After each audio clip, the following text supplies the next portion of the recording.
What's going on, YouTubers? Welcome to my channel. Welcome to another video review. Today we got the Xceed Trunks versus Zamasu. So this is from Dragon Ball Super, in case you're not familiar with it. So that's the new Dragon Ball series. This is Zamasu, which is the villain of this saga, the main villain. He's fighting Trunks. This is a massive diorama over 2 feet long. As you can see, that's a 12-foot Lazy Susan, and it well exceeds it in many ways. So we're gonna check out this awesome diorama and see what we think. First, let's check out this base. So this base is mostly a gray rock rubble type base. Around Trunks, they did put this yellow-orange aura, because he's Super Saiyan. It's not, super huge, but it works, and I think it looked good, and it does add a good color variation to the base, so I do like that. Lots of tones of gray, blue, black, white. There's this cloud effect to really showcase when Zamasu's swinging his energy sword, which is pretty cool. And then in the back here, you have 2 buildings. These are quite big, you can see how big that is. It's quite big. And if you watch the live unboxing, basically this attaches to this and that. So there is the building. So we're fighting in basically an apocalyptic world. So the base is quite good. It fits the theme. It's quite nice. So let's look at Zamasu first. So he has a giant peg that fits into this main base, and it makes sense because he's lunging forward and has a giant sword arm. So they did a very nice big peg. He's a heavy character as well, to hold that sword. So let's check out the face sculpt, which looks great. He has his one earring, his hair flowing to the side. He has a very sinister, evil look to him. No texture detail on this, but that's fine. When it's 1/6 scale, I don't think it's absolutely necessary. I like the pose and the dynamicness of this. It's like he's mid-air flying, lunging towards Trunks. So there he is. The way he comes is both of his arms are separate, the head, and then that sash flowing.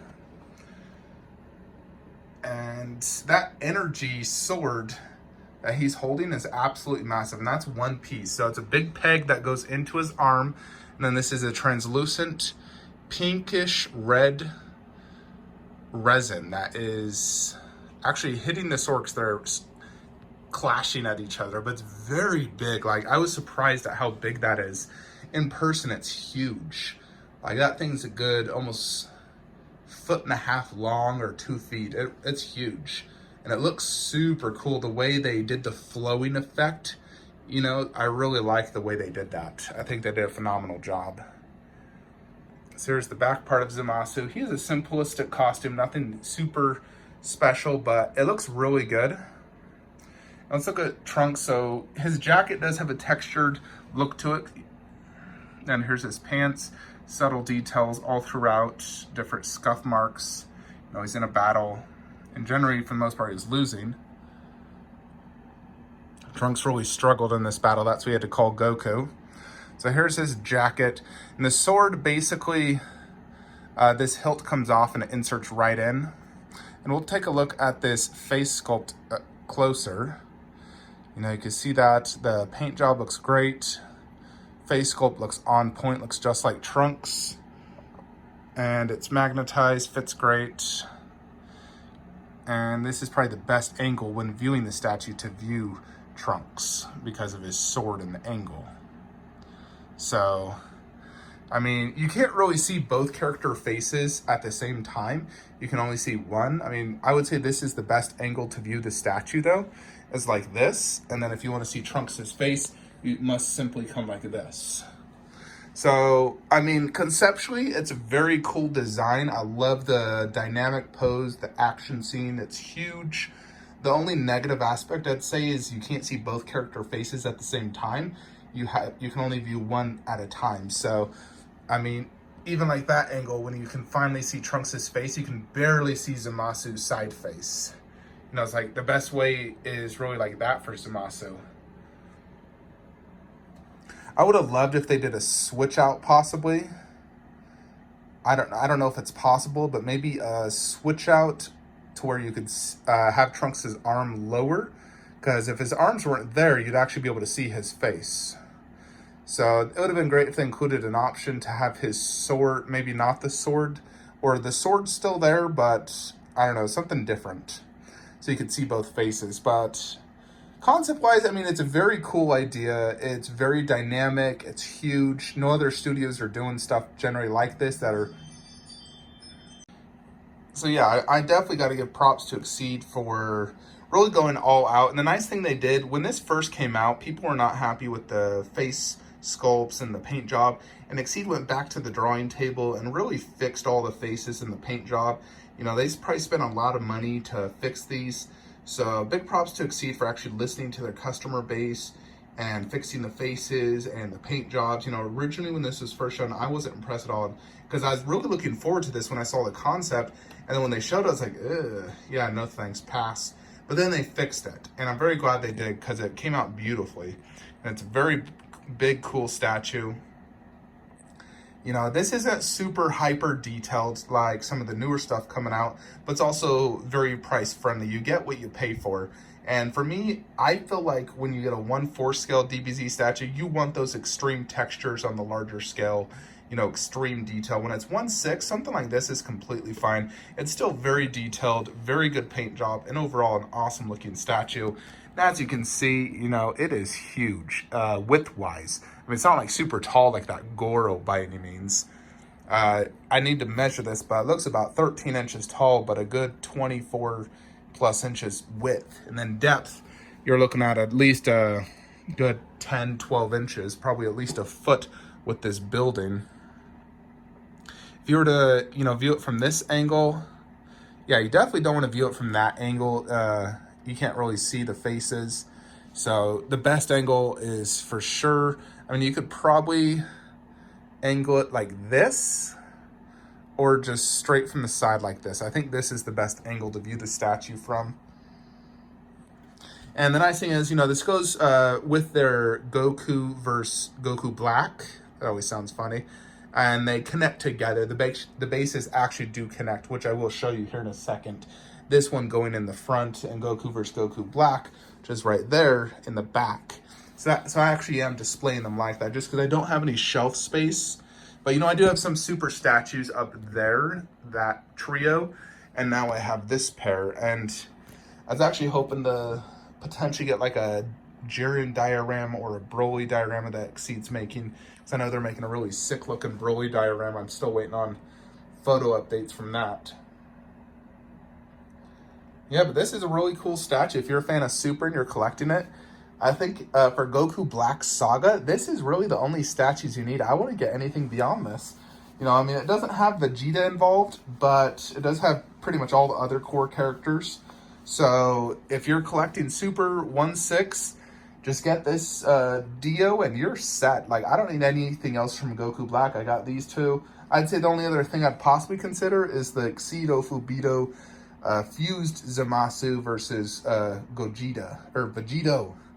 That's a pretty cool statue as well. I think that'd go great with this as well. So then you get the fused versions of them. So that's a really cool one as well. And I know it's also quite big. Let's set it up in the Goku Black diorama now. Alrighty, so here it is when it's actually set up. Like the bases are actual connected right there. So it looks like it's just one massive scene, which I've always been a fan of with Dragon Ball Z. Back in the good old days, VKH started it with their Frieza, and then the Android and the Cell Saga. They didn't do it with Boo, unfortunately. So this is the next one that really connects like this. But I love the idea of connecting multiple statues, forming one giant scene. I just think it's freaking awesome. So as you can see, it takes quite a bit of space, you know. That's a Besta and a Detolf back there. But due to the height, it's not really blocking anything. You know, I can still see all the statues in the back perfectly fine, really. So that's a nice thing, at least. This isn't blocking anything. I was always worried it might block that Vegeta so you can't see it. But, I mean, you can still see the statue perfectly fine. And Deborah. Might block a little bit of that base, but that's fine. Yeah, so if I want to see Trunks' face, I just got to angle like that. Zamasu like that. I would say these are fine being displayed down low like I have it. Fortunately, I just don't have space in a shelf. These won't fit inside a Besta. They would fit on top of a Detolf, so if you wanted to do on top, but it'd take up, you know, 2 Detolfs. So it's definitely a space hog, which is one negative aspect. So the 2 negatives, space hog, can't see both the faces at the same time, but you are getting an amazing diorama, great paint and sculpt, overall an extremely cool statue, and something I definitely highly recommend. For a Dragon Ball Z statue, I'd give this 8.5 out of 10. I think it's a phenomenal statue altogether. It looks really good. Just those 2 negative points are what not make it a 10 out of 10. I don't think the extreme textures are needed at a scale like this. You know, when you do extreme textures at a small scale, sort of like that right there, like they put textures on that little Goku, the textures look terrible. They don't look good at all. I wish they did no texture on that. Same with the Gohan and Krillin. So textures does not mean it's superior by any means. But these are definitely very cool statues. Be sure to check out my Goku vs. Goku Black review as well, where I'll, you know, dive deeper into that statue. I hope you all enjoyed this video. Make sure you join my Facebook group, DBZ Resin Collectors. Go ahead and subscribe to the channel if you haven't. Hit that like button and hit that bell icon. And if you are interested in ordering this statue or any other Xceed statues, they're, you know, my favorite manufacturer. Them, MRC, and VKH are my 3 favorite. Hit up xceedresin. I'll put their email address in the description below. I believe it's xceedresins@gmail.com. And they can go ahead and help you with any of their products that are in stock or future pre-orders. Get on their mailing list so you know when these go up for pre-order so you can get them, because their statues are phenomenal. You know, they made that Trunks right there. They made so many amazing statues in my collection, so I'm very happy to own Xceed statues. And, you know, I can't wait to get more of them in the future. They made that pair right there. They made that Goku versus Boo. Now, they made a lot of really cool statues. So this is just another one to add to the list of great Xceed statues where they just knocked it out of the park. Hope you enjoyed this video. Like, comment, subscribe. Have a great day.